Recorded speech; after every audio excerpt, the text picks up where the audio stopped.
Hi everyone, welcome back. It's Moa aka Swedish Whiskey Girl, and today we're here with a Taiwanese whiskey. But no, it is not Catalan. This is Omar. So this Omar, which is a cask strength expression sitting at 55% ABV, has been finished in an orange brandy barrel. It's quite interesting. And I know a lot of people, when they talk about Taiwanese whiskies, probably have heard more of Kavalan than Omar. And Omar is made at a distillery called Nantou.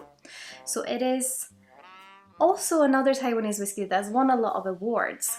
So it's of course a big interest about Taiwanese whiskies at this time. A lot of people like the kind of heavy punch of flavour that they get through this hot climate maturation. And of course, a lot of people say that you get a quicker maturation if you mature in a hotter climate, which technically isn't true. You don't get a quicker maturation. You get the same time of maturation. 1 year in Scotland is 1 year in Taiwan as well. But the hot climate can give you a little bit of a push in extracting a lot of flavours and colours really quickly, which some would say is imitating a longer period of time. But I would also say that if you're comparing 20 years in Scotland to 3 years in Taiwan, it isn't exactly correct, because you get other flavours with the maturation in a hot climate that even 20 years in Scotland wouldn't give you because of the difference in climate.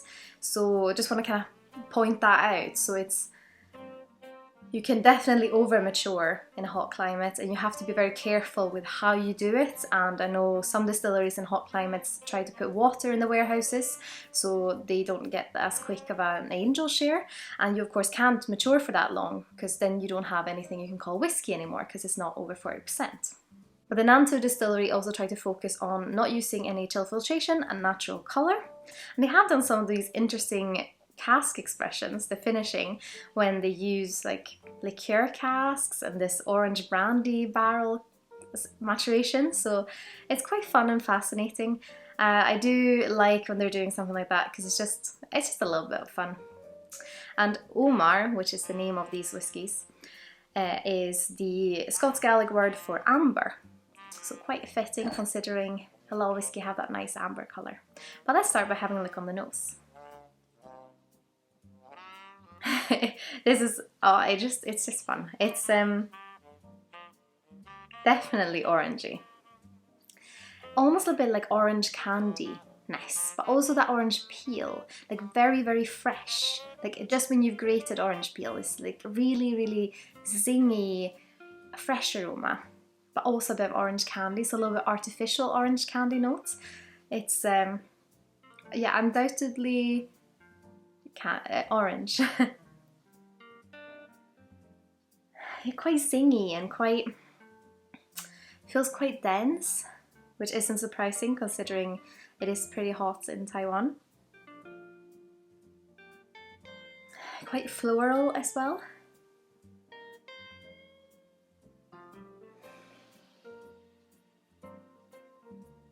And this is still a single malt whiskey, so it's fascinating to see how much cask influence you have gotten. It would be very interesting with a hot climate whiskey to be able to compare the new make with the finished product, because to see how much cask influence is there and where the kind of spirit character comes through. Yeah, floral and that orange note is what stands out the most.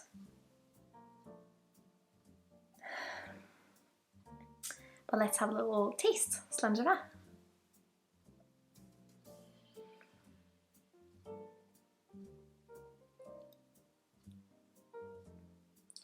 So orangey on the palate as well.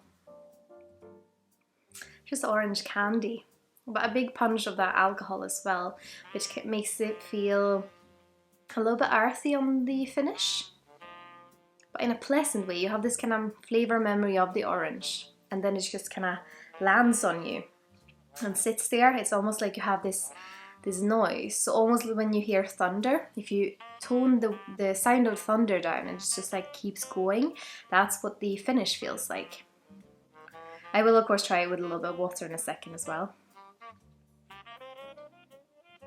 it's almost such a weird, I don't know how to describe that one. It's almost like a weird, funky orange note,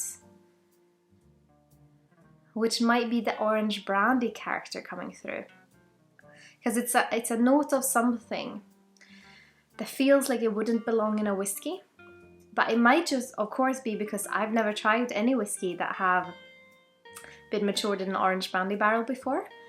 So it might just be something foreign, but it's just something different that I don't recognize from what I've tried so far in whiskey. But it's kind of deep underneath, so it's like it's laying underneath in the glass at the very bottom, and it's like the aroma that feels the farthest away from my nose. It is a little bit weird because it almost has a note of like chamomile tea, which I think is a floral note meeting like a bit of a foreign note. I don't tend to drink chamomile tea, but because I don't like it that much, but I recognize this distinct note from it.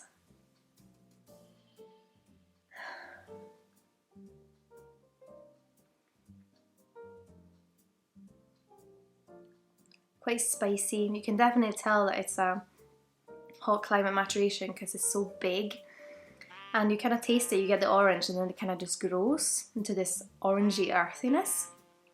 So let's add a little bit of water just to see if we get a little bit of a different experience. Here we go. All the oil started swirling around in there. Quite an oily one. Well, let's have a look on the nose again. It's just orange. It's so much orange. Less floral notes, more of the more natural orange flavour, I would say. So more like orange juice than orange candy.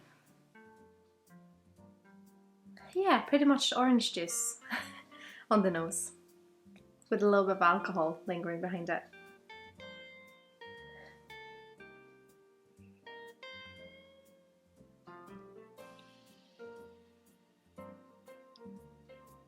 It's calmed down a bit. And of course it has this whiskey flavour, like the barley influence and the oak. But this kind of whiskey flavour is topped with that kind of orange, which now feels a little bit more gentle.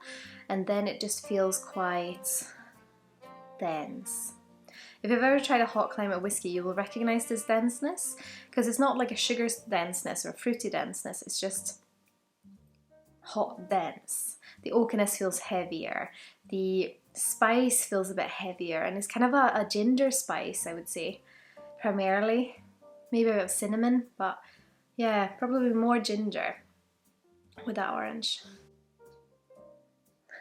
A bit like orange jam, perhaps, like orange marmalade.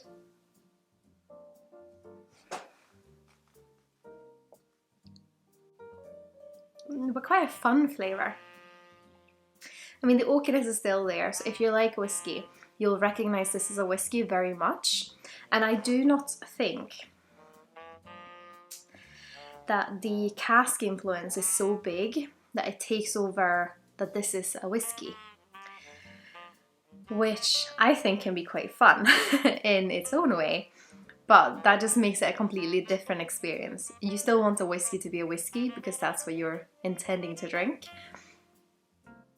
So I do think it's interesting that this one has that weird quirky touch, but it's still very much a whiskey. I mean, this one right now with a bit of water, when the orange has calmed down a bit, it is still there lingering, but it's quite in the edges now. It's not this big powerful thing that just takes over everything else. So I do think they're making some really interesting whiskies, and I'd love to try their sherry expression and the bourbon expression, so I might see if I can get a hold of them somehow and do a little comparison. But I would of course love to hear what you think. Have you tried anything from Nanto Distillery? Have you tried the Omar cask strength orange brandy barrel finished whiskey? Or have you perhaps tried any of their other ones? Please put your thoughts in the comments here below. And of course, if you like what I'm doing here on YouTube and my other social channels, I'd be absolutely thrilled if you consider using my affiliate links the next time you're shopping with either Master Malt, the Whisky Exchange, or the Scotch Malt Whisky Society. All those links are in the description here below, as well as links to my website, my Teespring shop, my Instagram, or my Patreon if you're curious about that. As always, a massive thank you to my wonderful supporters on Patreon. I'm so grateful you want to continue to support me on my whisky journey. But I hope you've all had an absolutely wonderful day. Sanjava. Skål!